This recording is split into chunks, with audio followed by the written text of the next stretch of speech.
अमृता दत्ता सरणे आणि मी एकता नगरमध्ये शिकते. माझ्या शाळेचे नाव शारदा इंग्लिश स्कूल केज. महाराष्ट्राची कुलस्वामिनी आई तुळजा भवानीला माझे कोटी कोटी प्रणाम. घटना क्रमांक 1. स्वतःला मूल होत नाही म्हणून सख्या बहिणीने आपल्या सख्या भावाच्या मुलाचा नरबळी. ही घटना आहे धाराशिव जिल्ह्यातील कळंब तालुक्यातील पिंपळगाव डोळ्याची. अत्यंत मनगटवरून टाकलेली घटना. घटना क्रमांक 2. पती पत्नीचं पटत नाही, दोघांनाही घटस्फोट पाहिजे, मात्र 4 वर्षाच्या मुलाला सांभाळायचं कसं हा प्रश्न निर्माण झाला. आणि सूचना अशी ते नावाच्या एका मोठ्या कंपनीमध्ये सीईओ असणाऱ्या एका महिलेने स्वतःचा मुलगा कफ सिरपचे औषध देऊन किंवा पाजून जिवंत मारले. असे मन पिळवून टाकणाऱ्या घटना ऐकल्या की व्यासपीठाला विषय निवडावा लागतो.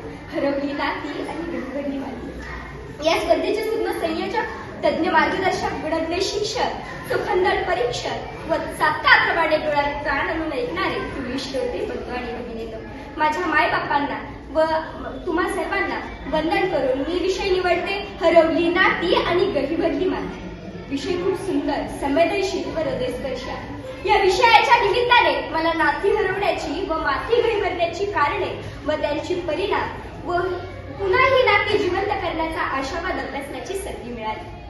निसर्गाच्या अलौकिक निर्मितीतून बहरलेल्या सृष्टीत सर्वात बुद्धिमान जीव म्हणजे फक्त मनुष्य नव्हे तर मन, भावना, इच्छा, संवेदना या सर्वांचा सुंदर मिलाप व स्वतःच्या मनपटलांवर काम, क्रोध, लोभ, मत्सर, अहंकार या प्रौढ पुरुषांच्या लपंडावर भरकटलेला आणि नात्यांपासून फिरवलेला.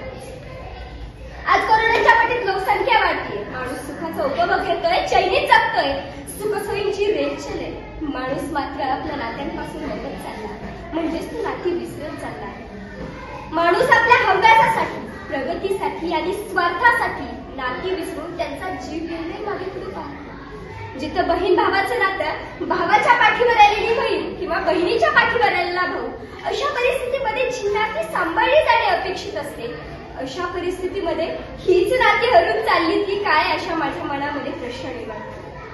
मुलांच्या अभ्यासासाठी म्हणजे मुलगाच पाहिजे या अभ्यासासाठी आजवर आपण स्वतःची मुलगी पोटात मारताना पाहिली, पण मुलांच्या अभ्यासासाठी स्वतःची पत्नी जिवंत जाणारी माणसे पाहिली की डोक्यात प्रश्न निर्माण होतो.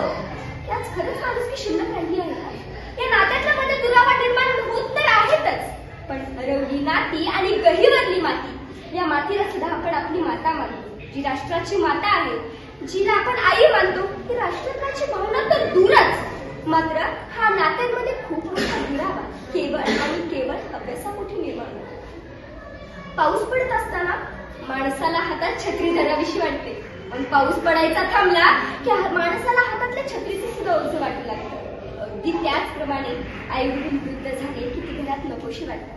ज्या मुलांना लहानाचं मोठं केलं, त्यांच्या शिक्षणातून खूप मोठी स्वप्न पाहिली, त्या शेतामध्ये काबाड कष्ट केलं, हडाचं काढं केलं आणि रक्ताचं पाणी केलं आणि त्यांच्या मुलाबाळांकडून त्यांच्या शिक्षणातून खूप मोठी स्वप्न पाहिली, मात्र दुर्दैवाने ती मोठी झाली. काही शहरात गेली, काही तर परदेशातही गेली, मात्र पुन्हा त्यांनी इकडे येण्याचं नाव देखील घेतलं नाही. मात्र दुर्दैवानं त्या आई वडिलांना सांभाळायला कोणीच नसल्यामुळे त्यांना वृद्धाश्रमाचा रस्ता धरावा लागला. अहो एवढंच काही तर त्या वृद्धाश्रमामध्ये गेल्यानंतर आई आजारी पडते. त्यावेळेस मुलाला फोन केला जातो, तुमची आई आजारी आहे, एकदा त्यांना भेटून घ्या. त्यावेळेस मुलाची प्रतिक्रिया येते, मला सुट्टी नाही, पैसे पाठवले, तुम्ही आईचा दवाखाना करून घ्या. एक दिवस मुलाचा भोग घेऊन त्या आईचा अंत होतो. तेव्हा मुलाला समजते, तेव्हा मुलगा म्हणतो, मला सुट्टी नाही, तुम्ही आईचा अंत्यविधी करून घ्या. त्या वृद्धाश्रमामध्ये पडलेला एकटा बाप रडत रडत त्या मुलाला फोन करतो, बाळा तुझा भोग घेऊन तुझ्या आईने प्राण सोडले. तेव्हा मुलगा म्हणतो बापाला, आलो असतो बाबा, पण माझी खूप महत्वाची मीटिंग आहे. अहो आजकालच्या या मुलांना आई वडिलांच्या अंत्यविधीपेक्षा जर त्यांची मीटिंग महत्वाची वाटती तर त्यावेळेस खरंच मनाला पटतं हो की हरवली नाती आणि गहिवरली माती. सुख समृद्धीच्या घराला अडकलेल्या तथाकथित प्रगतीच्या अभ्यासाने झपाटलेल्या माणसाला खऱ्या आनंदाचा म्हणजेच आपल्या नात्यांचा विसर पडत चालला, याची जाणीव त्याला करून देणं गरजेचं आहे. माणूस वेगवेगळ्या भाषा शिकला, परंतु आपल्या लोकांमध्ये होणारा संवाद मात्र तो विसरला.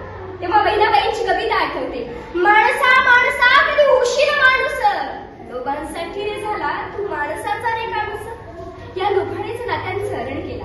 नात्यातला ओलावा विसरून माणसे वृक्ष झाली आहे. आणि या नात्यातला ओलावा आपल्याला परत आणायचा आहे. कारण नाती आशावादी आहे. असे सुद्धा वाटते माणसाचे जीवन इतके सुंदर असताना असे काळवंडले का असेल, याची जाणीव, याची विचार करण्याची आता गरज आहे. आणि या सगळ्यांचं उत्तर म्हणजे आपलं वर्तन. अनाथ लेकरांचं दुःख वाटून घेण्यासाठी स्वतःचं लेकरू आश्रमात ठेवणारी, अनाथांच्या पारड्यामध्ये आपलं मातृत्व टाकणारी, स्वतःचं रक्ताचे नाते नसताना नाते जोडण्यासाठी एवढं करू शकल्या त्या अनाथांच्या बाई सिंधुताई सपकाळ, तर आपले रक्ताचे असणारे नाते टिकून ठेवण्यासाठी आपलं वर्तन बदलून आपण थोडासा संघर्ष केला पाहिजे. प्रेम, जिव्हाळा, आपुलकी कशी आणता येईल व हरवलेली नाती शोधून ती कशी टिकवता येतील याचा विचार करण्याची आता वेळ आली. आपल्या जीवनात काय हवे आहे, आपला खरा आनंद कशात आहे याची विचार करण्याची आता वेळ आली आहे. ना बाप बडा ना भैया, ना बाप बडा ना भैया, सबसे बडा रुपया ही म्हण स्वार्थी आहे हे लक्षात घ्या. प्रत्येक नात्यांची जपवणी डोळेसपणे व्हा.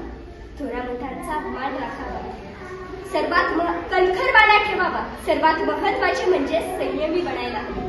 ज्येष्ठांना घरामध्ये आनंदी ठेवावे. तोडणे सोपे असते हो, पण जोडणं खूप जास्त अवघड असतं. त्यावेळेस मंगेश पाडगावकरांची कविता आठवते.